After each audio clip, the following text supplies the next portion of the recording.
amazing?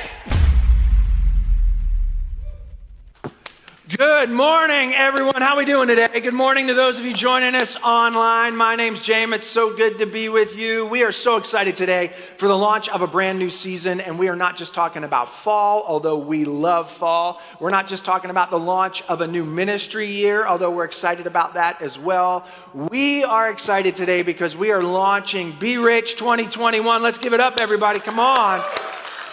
It is going to be an incredible day. We're so glad that you are with us to be a part of it.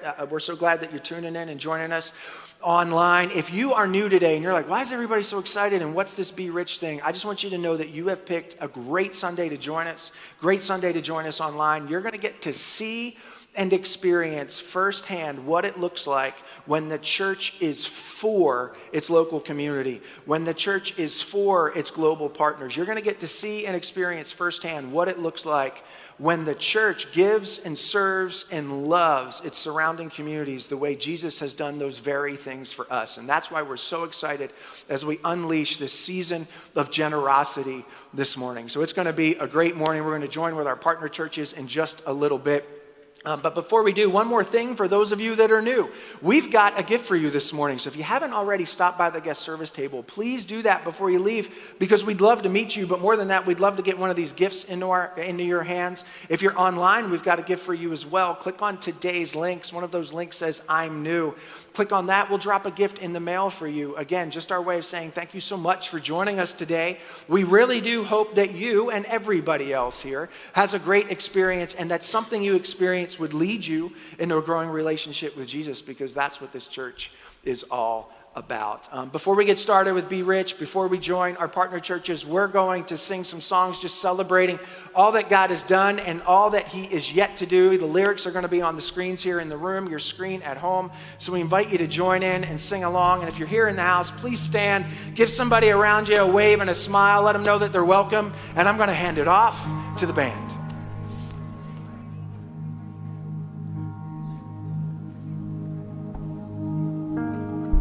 Hey, good morning, everyone. We are so excited to worship with you this morning. Let's sing this out. I believe. I believe that the future is brighter. I believe in his promise for me. I believe that he's working and he's not done. The best is yet to come. I know he makes the anxious courageous. I know he makes the doubters believe. I know he won't stop working cause he's not done. The best is yet to come. Yeah, I've got this hope in my soul. I know he won't let me go. For I believe with your life in me, I've just begun. The best is yet to come. Second chances. I believe he works all things for good. I believe that he's working and he's not done. The best is yet to come. Cause I've got this hope in my soul. I know you won't let me go. Lord, I believe with your life in me, I've just begun.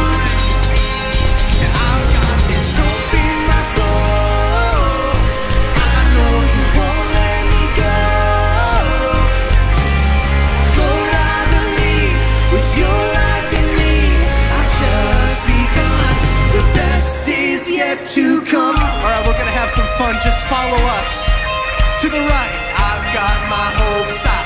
You make my hopes rise. I've got my hopes high. You hold my hope. Come on. I've got my hopes high. You make my hopes rise. I've got my hopes high. You hold my whole life. I've got my hopes high. You make my hopes rise. I've got my hopes high. You hold my whole life. I've got my hopes high. You make my hopes rise. I've got my hopes high. You hold my whole life. Yeah,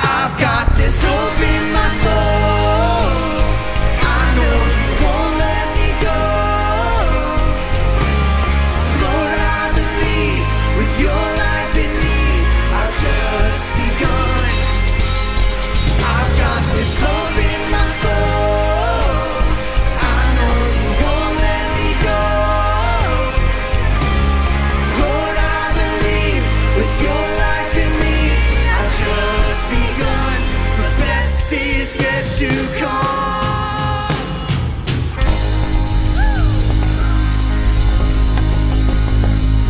Sing this out. We're heaven's fun creations, His pride and adoration, treasures woven by His love. His careful hands, they hold us safe within His promise of calling and of destiny. We'll sing that out again. We're heaven's fun creations, His pride and adoration, treasures woven by His love. Oh, His careful hands, they hold us safe within His promise of calling and of destiny. And I will sing of all You've done. Come on, church. And I'll remember how far You carried me from beginning until the end. You are faithful, faithful to the end. A father's heart that's for me, a never-ending story of love that's always chasing me. Yes, He is. His kindness overwhelming and hope for me unending. He's never giving up on me. And I will sing of all You've done, yeah. And I'll remember how far You carried me from beginning until the end. You are faithful, faithful to the end. Oh, until the end. Yeah, until the end.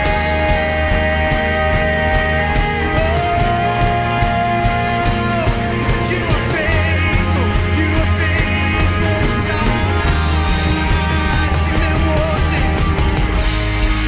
There wasn't a day that You weren't by my side. No, there wasn't a day that You let me go.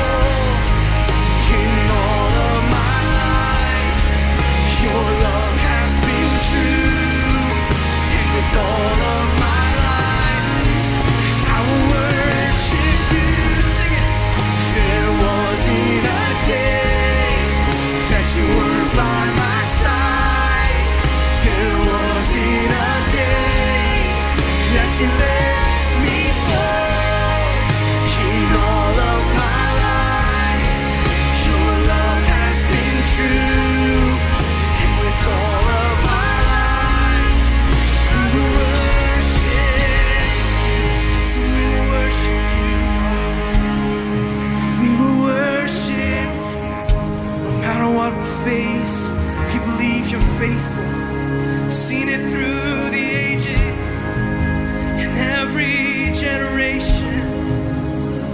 Prayed over our communities, over our families today, God. Sing this out. May His favor be upon you and 1,000 generations, and your family, and your children, and their children, and their children. May His presence go before you, and behind you, and beside you, all around you, and within you. He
this out with us. The Lord bless you and keep you. Make his face shine upon you and be gracious to you. The Lord turn his face toward you and give you peace. Let's praise him together. Hallelujah. Yes. Thank you for leading. Thank you so much for joining us. I invite you to pray with me now. Our Father in heaven, we gather today for you. We gather today because of you, because you first loved us. We thank you for your son, Jesus. We thank you for the mercy and grace and forgiveness that's found in and through him. We thank you for being for us, not against us. And we thank you that we get to be a part of your church, the capital C church around the world. And we thank you that we get to be a part of this local church. Together we are NorthBridge Church. And I pray that you would just bless us and keep us and guide us today as we show Pittsburgh that we are for them, as we show our global nonprofit partners that we are for them. May we be a light. May we represent you and your church today, Jesus, in a way that is salt and light and influences the world around us, but shows them that the church is the greatest force of good on planet Earth. All for your name, all for your glory. And it's in your name, Jesus, that we pray. Amen and amen. You can take a seat. In a moment, we're going to continue to worship with a time where you can give locally and support this church and all that God's doing through it. But before we get there, I just want to once again speak to those of you that are new. And what I mean by new is today could be your very first Sunday. And if that's you, again, welcome. Let's welcome our first-time guests. And let's give it up for everybody that's inviting those people. All right, awesome. Last weekend in the lobby, I got to meet 3 women and their families, and it was so cool. You might be here today. It's hard for me to see from the stage, but it was just a mom and a housing plan who invited a friend. And then those 2 moms invited another friend. And it so reminded me of Jesus' first followers who were like, look, you just got to come and see and come and see. And that was their story. So thank you for inviting your friends, your neighbors, and coworkers. You really do make this church so special. And each and every week, we just want to create a place that people love attending. So thank you for doing that. So today might be your first Sunday. Maybe a friend invited you. Maybe you were driving past the sign. Maybe you were online. Today could also be your Sunday that you're still kind of new, but it's not your first Sunday. And what I mean by that is some of you started to get plugged in and engage way back in late winter or over the spring, and you're starting to make friends. Some of you have already taken the step to volunteer, but there's something in you, regardless of where you're at on that scale of new, that you're like, I still want to get connected. I still want to make this church my church. I mean, I really want to get to know people. I want to become a part of what's going on, and we get that. And we want to help you. We are for you. Make this church your church. Make all of those desires a reality. And so we've created a brand new environment called Connect. And it's super informal, okay? And we're gonna have great desserts, and you're gonna meet great people, and you're gonna get to hang out with the staff, and you're gonna get to hear the heart of this church. It's only an hour long. We'll reimburse you for childcare because we know that's the stage of life that so many of you are in. So you hire the sitter. We'll reimburse you for the evening in that hour. In fact, we'll reimburse you for 2 hours, okay? So couples or moms or single parents that need a little extra time, hit Starbucks on the way in and drive slow on the way home, okay? We'll give you an extra hour. We just want to help you get connected. And all you have to do is register so that we can expect you, because we want to create an exceptional environment for you. If you've been online, please try to join us as well. We'd love to help you get connected and take that step. So you can go to our app, you can go to our website and just click on Connect, or you can serve and just let them know that you would like to be a part of it as well. Just click on Connect. It's absolutely free. All we're asking you to do is pre-register, and I look forward to seeing you on September 30th from 7 to 8 p.m. All right, we're going to move into that time of giving. Instructions will come up on the screen. It's all electronic. You can set it up so it's automated and it gives for you each and every week or once a month or twice a month. You can text to give right now. If you're here in the house, you can also use the drop box at the back of the room. But as always, thank you for your generosity and being part of this local church and all that God's doing through it. And as we take this time to be generous, we're going to be joining our partner churches and Andy Stanley as we kick off this season of extra generosity, extra giving and serving and loving that we call Be Rich 2021.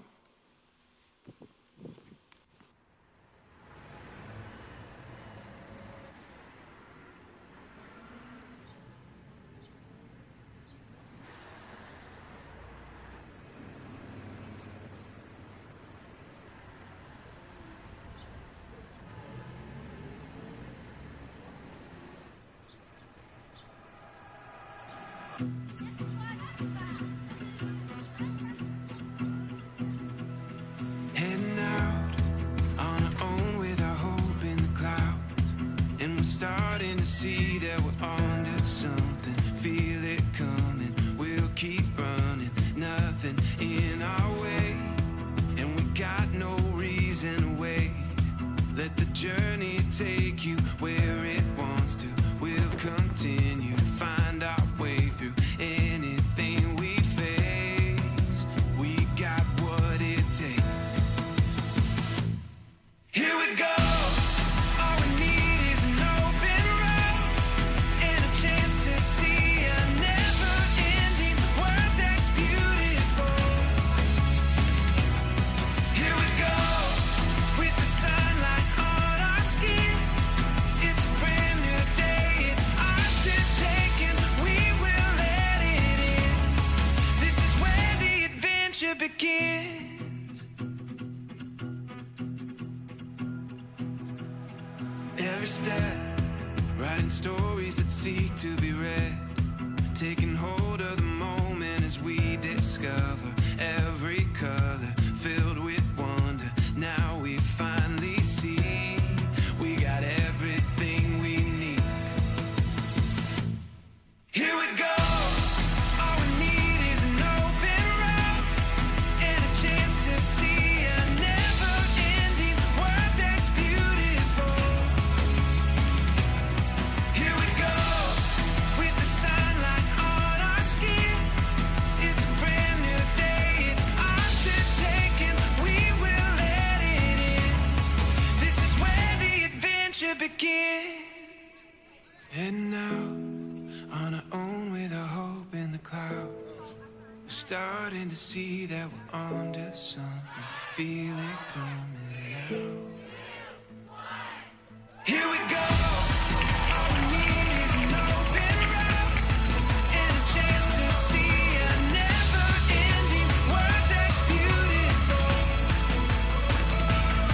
Here we go, with the sunlight on our skin. It's a brand new day, it's ours to take, and we will let it in.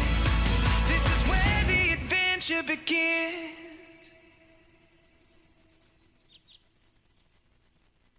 Hey, I want to welcome all of our Atlanta area churches, churches in Alabama, churches in Georgia, actually churches all across the country. Those of you who are watching from clubhouses, up in the mountains and living rooms, joining us for Be Rich and kicking off this important season for us. And for those of you, this is your first time to participate with us in Be Rich. We hope it's not the last time. And we hope that maybe you meet somebody in the process of these next few weeks that becomes a close friend, a best friend, and that you actually intersect with an organization that maybe you've never even heard of that's doing fantastic things right there in your own backyard. About 25 years ago, Sandra and I were young parents. We had 2 kids at the time, and so it was about 10:30 at night one night. And you know, when you're a young parent, you don't know what you're doing, and you know you don't know what you're doing, but you act like you know what you're doing. So about 10 o'clock at night, in one of the baby monitors, we hear this terrible coughing and choking and coughing and choking. So we run upstairs, and it's Garrett. He's our middle now, but he was our youngest then. He was about 18 months old, and he's just coughing and coughing and coughing, scaring us to death. So we pick him up. We kind of do all the normal stuff, and we realize that between coughing, he's having a hard time breathing. And now we're like, freaked out. So we call 911. And I know that this is protocol, so I don't need an explanation, but it is kind of odd when you call 911 for a medical emergency and a giant fire truck pulls up. You're like, oh no, they sent the wrong, anyway. So the giant fire truck pulls up, and the whole neighborhood wakes up, and the EMTs get there, and, the standard's at the door, and I'm holding Garrett, and they come running, and they got all this cool equipment and their badges, and so professional, and they set it down. And so it was a woman, and she reaches for Garrett, and I did exactly what you did. I kind of turned away. I said, okay, before I trust you with my child, I got to know, and you know where this is going. Are you a Republican or are you a Democrat? Right? I mean, you're not just going to hand your baby to somebody if you don't know how they voted, right? No. I didn't care who they voted for. I didn't care about their politics. You know what I cared about? I cared about their competency because it was an emergency. And suddenly all that stuff that, was so important, it's like, oh, no, I just need somebody that can help. Now, as we launch Be Rich in this season, it feels like, and I think you would agree, that our nation is in a state of emergency again. Everything's politicized, everything's divided, whether it's climate, COVID, the vaccine. Is it 2 doses? Is it 3 doses? Is it no doses? Is it who knows, right?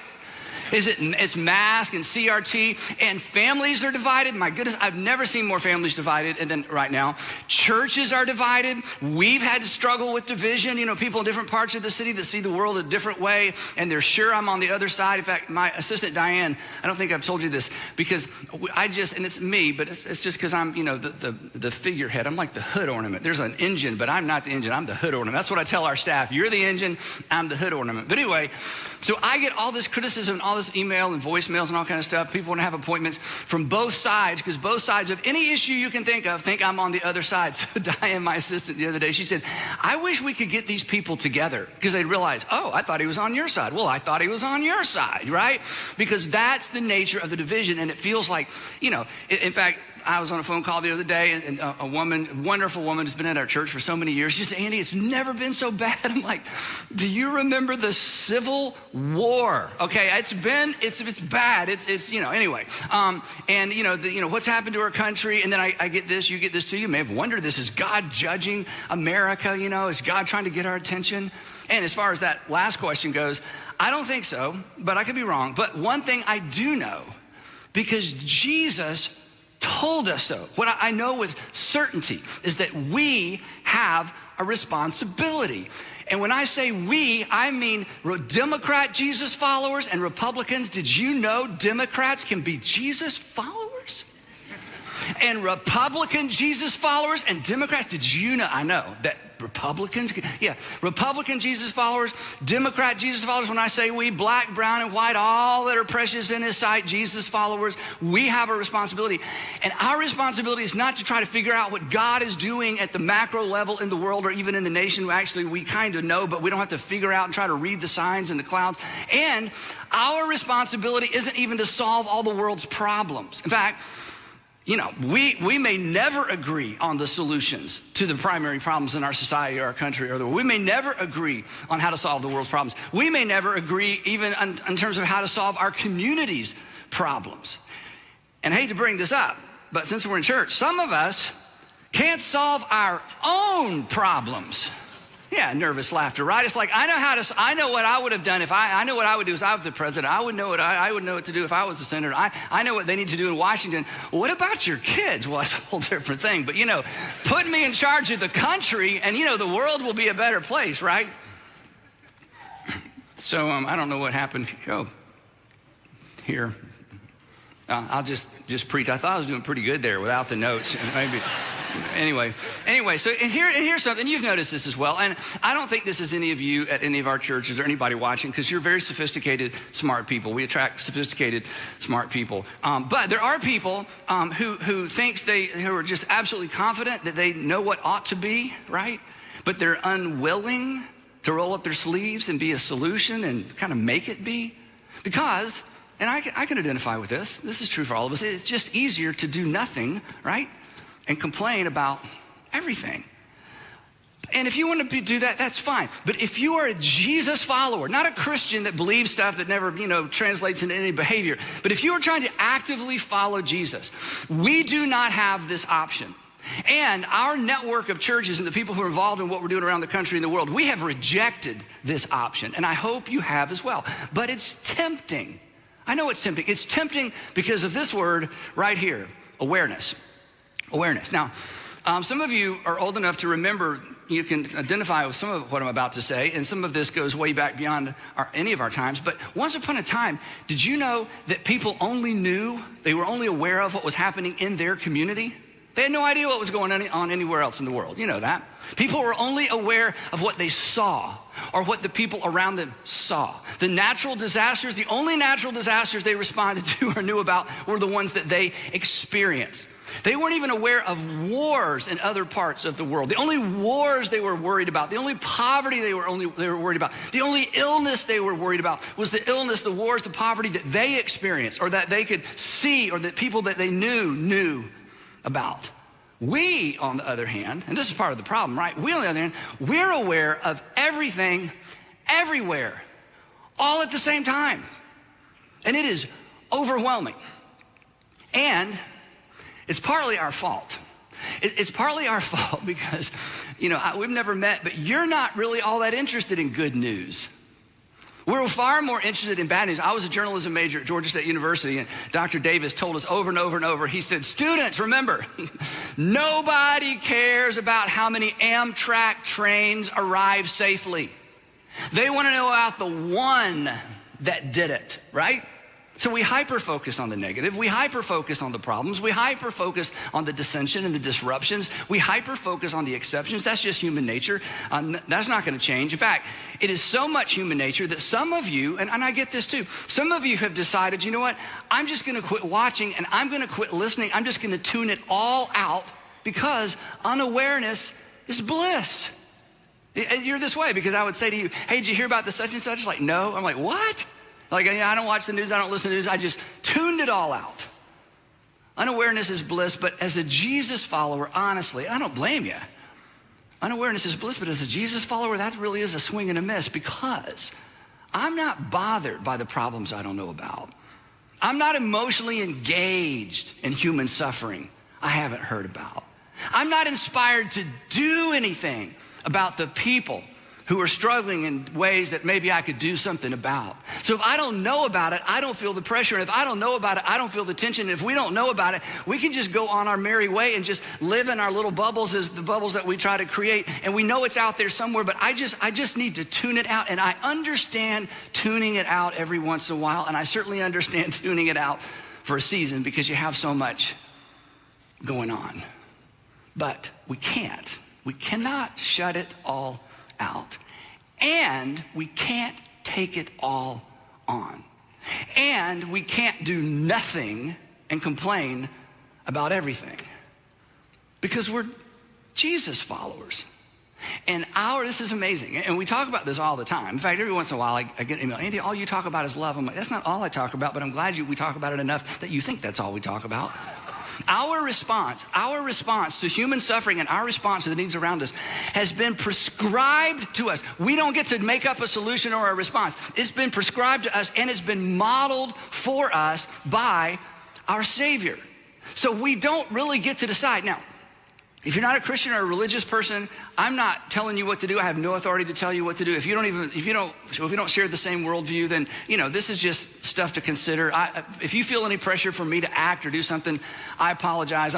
This isn't directed at you. And and I hope this isn't the case, but if you are content to just be a believer, you just believe all the right things so you go to heaven when you die. That's kind of the version of Christianity you grew up on. If you're just a believer, if you're just a Christian, then you do whatever you want to do. Respond however you want to respond.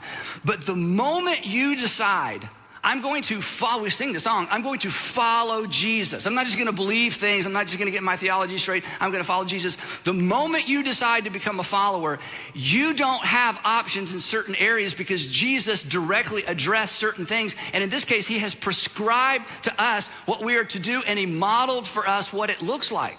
In fact, if you follow Jesus, through the Gospels, any of the Gospels, you bump into a fascinating pattern. In fact, for some people, it's a disturbing pattern.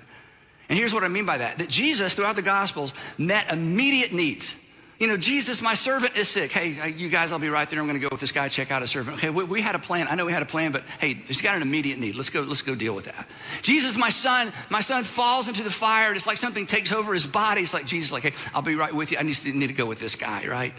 Jesus, I have had this issue my whole life, this disease my whole life, and I've spent all my money on physicians and they can't help me. Okay, let's just stop right here for a second. I want to deal with this particular woman in this particular moment. That he met immediate needs. He intervened in emergencies. I mean, we've talked about this one. It's one of my favorite because it's so convicting to me. He's on his way to Jerusalem, his date with destiny to be arrested and die for the sins of the world. He goes through Jericho, and he's on his way out of Jericho, and he hears somebody going, Son of David, And he stops. What's that voice? And they're like, don't worry about him. He's been here forever. His name is Bartimaeus. He'll be fine. No, let's stop. And Jesus stops, pauses on his way to the most important thing he's going to do, his most important appointment. This is what Jesus did.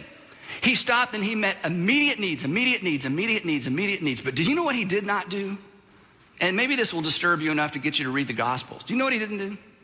Jesus didn't permanently solve any of his society's problems. None. In fact, the Pharisees, teachers of the law, they kept trying to drag him in to systems issues. Let's fix the system, address the system. They're wrong. What about Rome? He refused to engage in debates about how to fix the system. In fact, he refused to engage in debates about how to expel the occupiers, the Roman Empire. He refused to. And instead, he did something that was more fundamental, more important, and it intersects with what we are called to do as his followers. And please do not hear me discounting the importance of solving society's problems. Absolutely important. But Jesus came to do something more important, more fundamental, and it is part of what we have been called to do as well. Do you know what he did? He addressed the root problem of all societies' problems. He addressed the root condition, the root problem of the human condition. Not just for his nation, not just for his community, but for the whole world. So one day he's teaching and he says, let me explain why things are the way they are. For out of the heart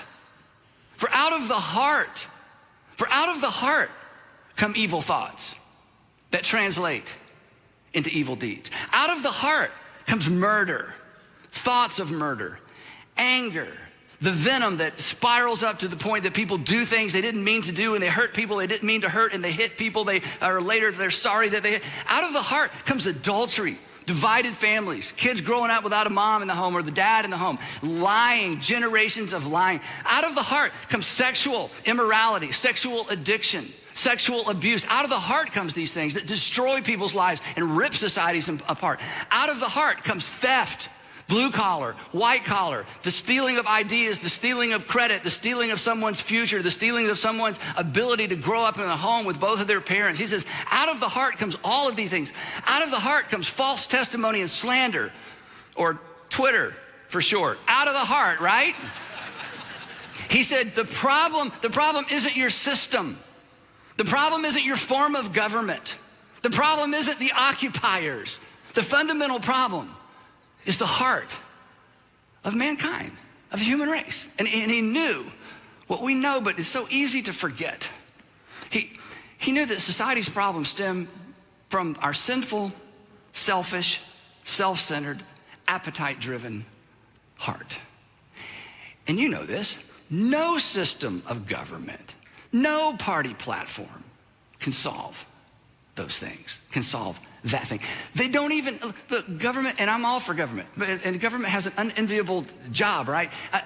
The government can't even address the fundamental issue that creates the problems and the loss and the lack and the pain and the sorrow and the deprivation experienced by so many people in our culture and all around the world. There are no perfect solutions to problems that involve people, because people are involved in both the problems and the solutions.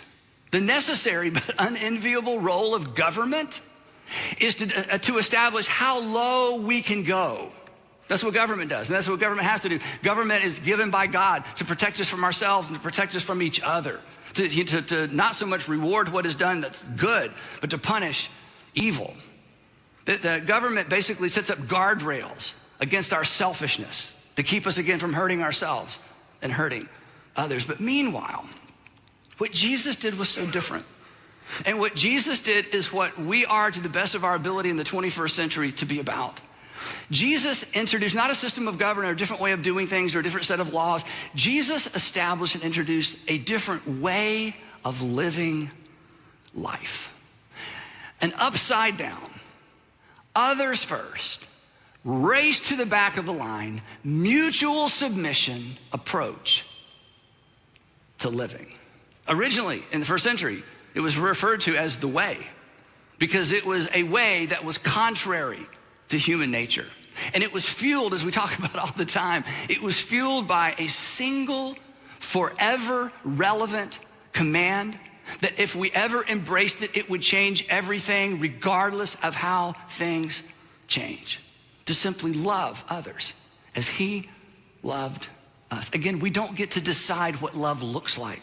He defined it and modeled it for us. To love others as he loved us. It was simple.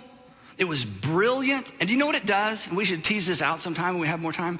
This simple command, the new covenant command that Jesus gave his apostles sitting around the table that last Passover, it bridges our differences, as we're going to see.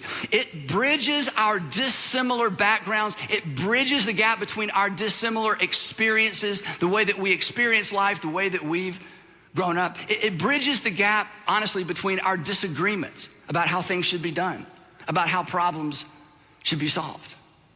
Because as we are different and as we see the world in a different place, when we embrace the new covenant command of Jesus, in the midst of our differences, in the midst of our disagreements, I'm gonna figure out a way to put you first, even if I disagree. And I'm gonna figure out a way to bear your burden while we try to navigate the issues that are so complex in our world. I love the fact, Sandra and I were talking about this, I love the fact, and this is, again, it's so significant, and you just read right past it when you read the Gospels. I love the fact that Jesus' last act of service, his final act of service for his apostles before he was arrested and crucified, was that he washed their feet. And here's why it's so significant. He washed their feet even though they were about to get dirty again, probably within the hour, which was his point. And immediately after washing their feet, I mean, and again, it's hard to picture. These gentlemen, I mean, I bet nobody's saying a word, right? Jesus, this takes a long time to wash 12 pairs of feet. And they're sitting there in silence and they're watching him take these hands. They've seen what he's capable of with these hands. And he's washing their feet.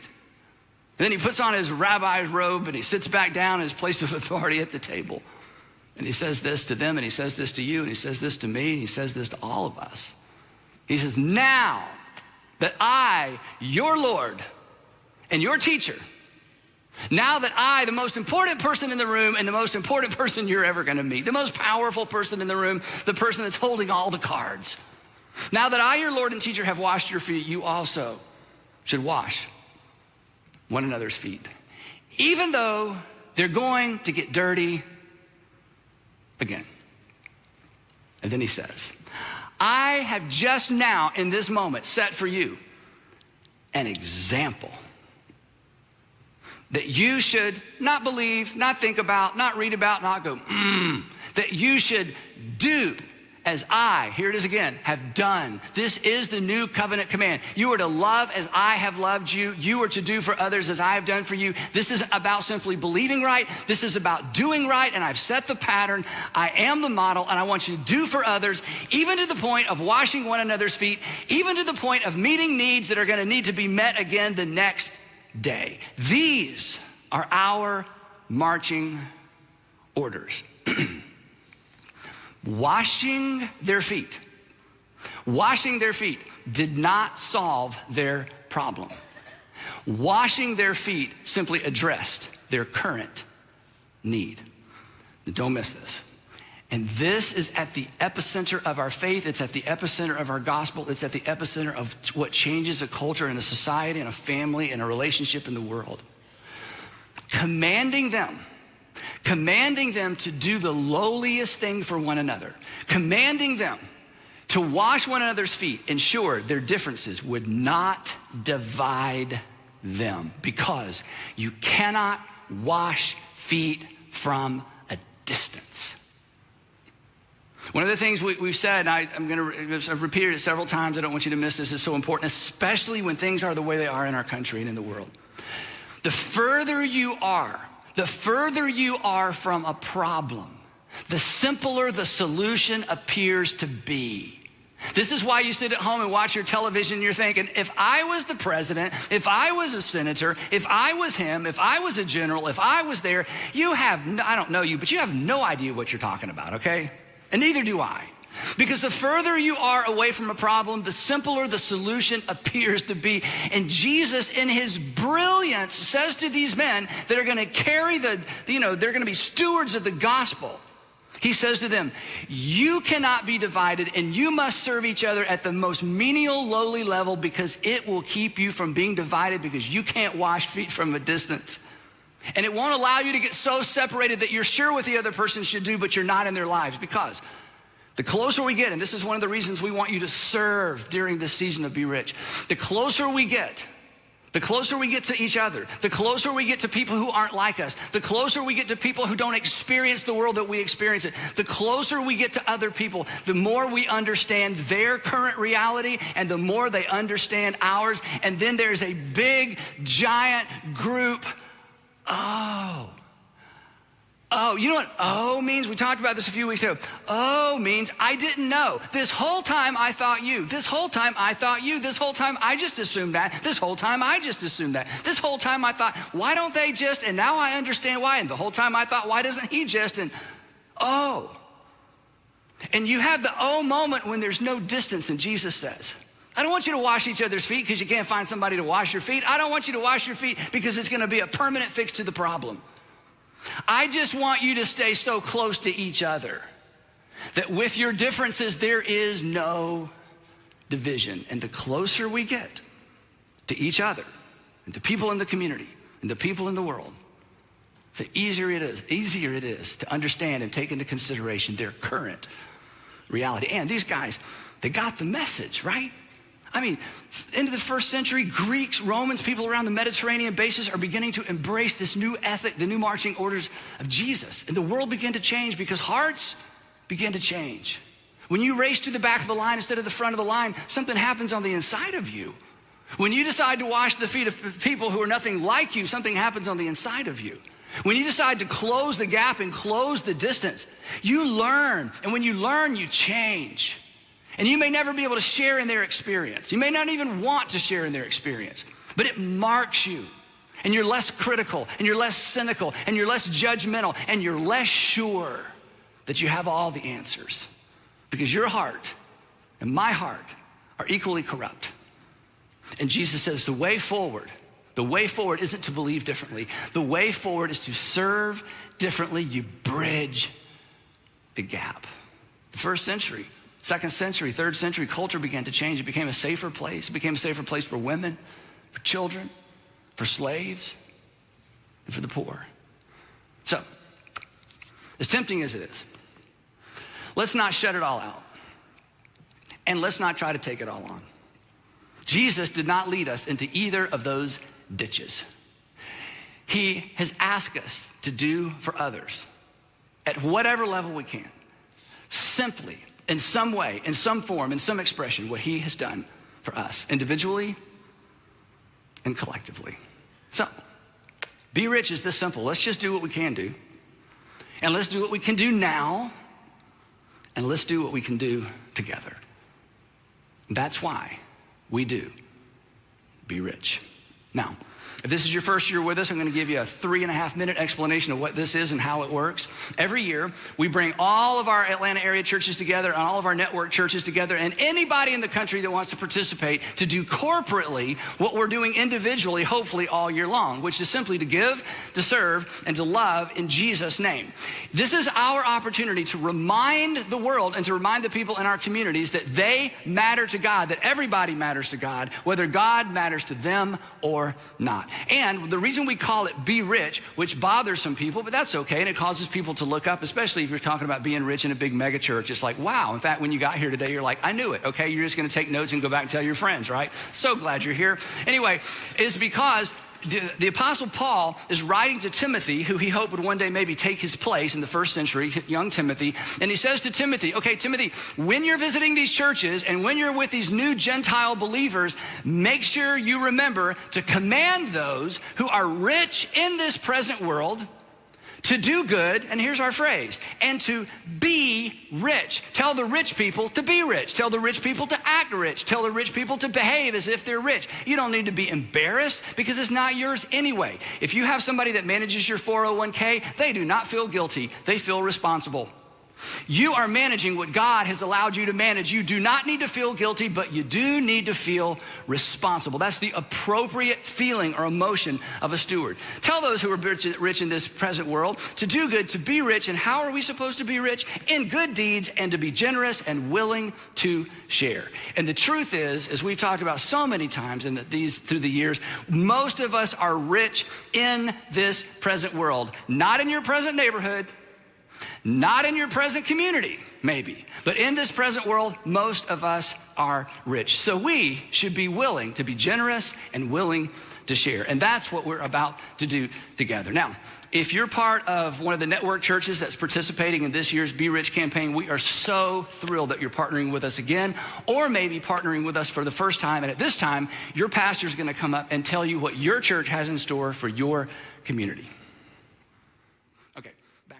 Let's give it up for all the churches that are helping today. Let's give it up for this church.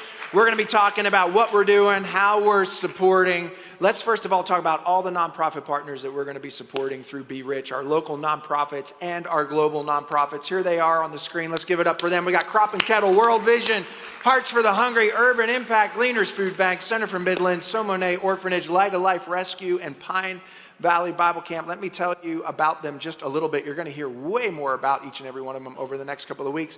But Crop and Kettle is an organization. They're located in Ambridge.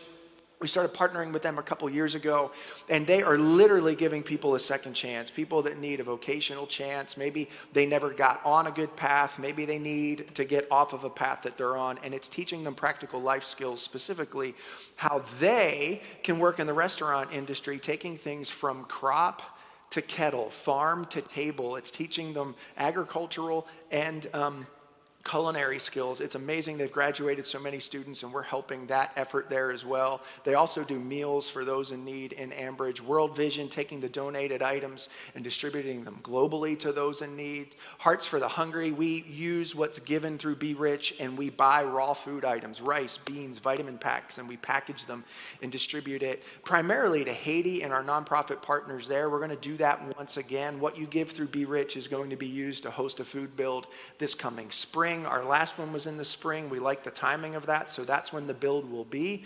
But you will help purchase those things through Be Rich. Urban Impact, an incredible organization on Pittsburgh's north side that helps families and children in need. They've got after-school programs, sports programs, arts programs. We're going to continue to support all of their efforts, not just even on the north side, but throughout the city.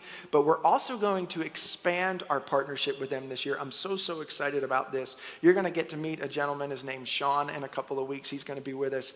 And what Urban Impact is doing is they are purchasing just completely run down, think abandoned, trashed houses on Pittsburgh's north side. And they are revitalizing them. They are renewing them.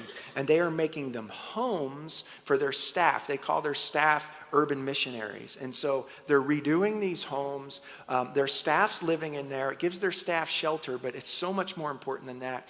The staff members then open up their homes to the community. They're truly a light on the north side of our city, and they get to shelter children who need shelter. They get to invite families to come share a meal. What they're doing is incredible, and so part of your generosity today is going to go towards the purchase of those homes, the revitalization of those homes. I can't wait for you to hear more about that. And it gets better, because, they just don't hire pros that come in. They've got some staff members that are really good at this. They look for volunteers. So some of you could be boots on the ground and help revitalize and bring these homes back to life. But they also get some of the students that need a vocation, and they mentor them. They apprentice them, and these students get degrees, and they're going out into the workforce. They're getting jobs with construction organizations. It's incredible. That's what you get to be a part of today. Gleaners Food Bank here in Cranberry.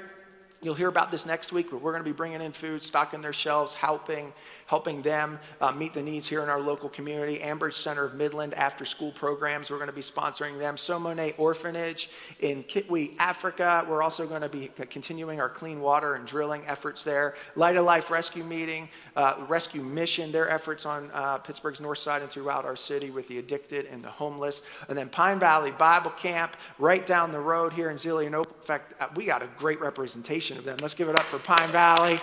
And all they do, you think about, they do camp in the summer. It's so much more than that. They become a premier retreat center. If you have not been to Pine Valley, you got to check out what's happening over there and on their grounds. But what they do to minister to kids, children, youth, and really organizations throughout the year, we're going to be partnering with them.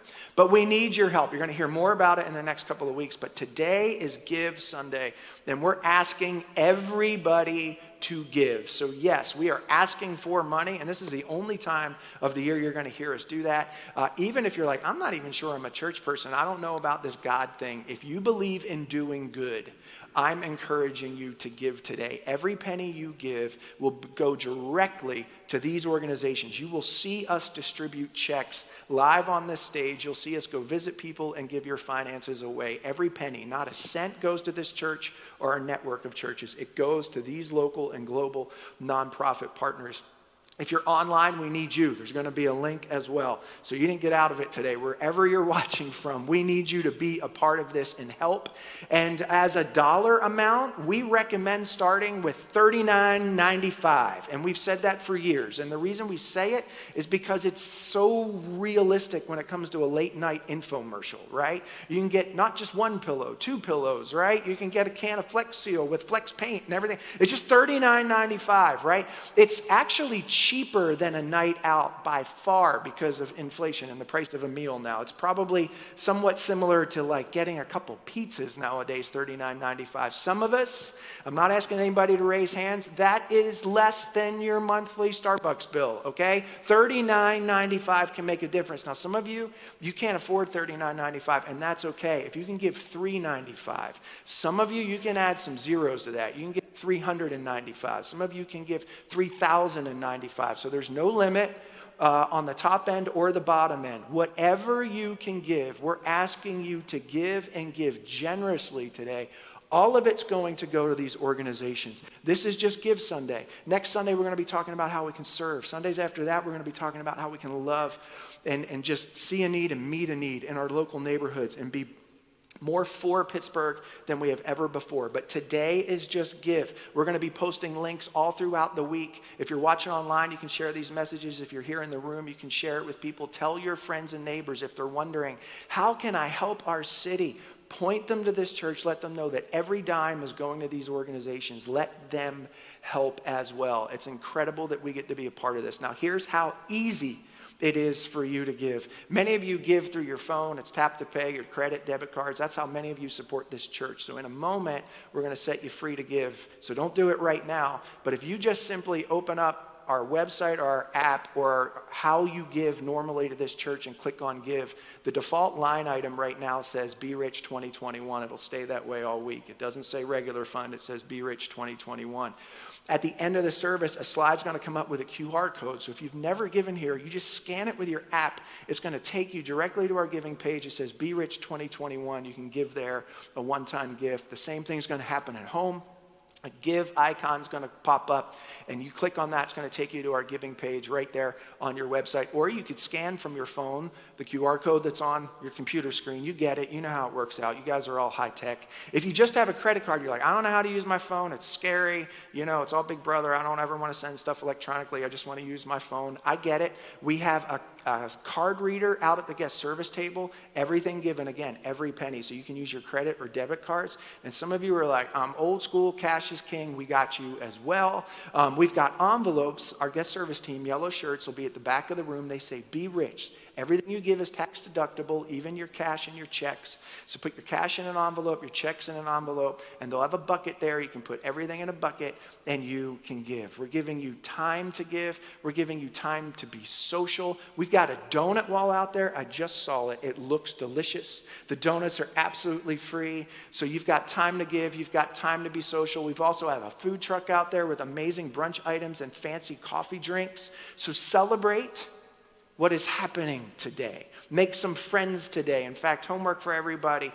Try to meet somebody new. One person, one family that you don't know. Build some relational bridges. Celebrate what's going on in this community and what God is going to do in the weeks ahead through what is about to happen right now. So any questions on giving and how you can give? All right. Find me or somebody in a yellow shirt if you do have questions. Let me pray for us. Father, I thank you for today. I thank you for that message, and I thank you for your church and the catalyst of good that it is. And I thank you for everybody who claims to be a Christian, a follower of Jesus. I pray today that we would follow boldly, that we would accept the challenge to love and love unconditionally, that the cry of our heart today would be, let us be a part of the solution. Let us do good and be rich through giving and serving and loving. Because that's what you've done for us, and we just want to follow in your way. We pray these things in the name of Jesus. And everybody said, amen. Next week, we're kicking off a brand new series. I can't wait to deliver this message series for you. It's called Way Better. But today is all about giving. So here we go. 1, 2, 3, give. And we'll see you next week. Have a good one.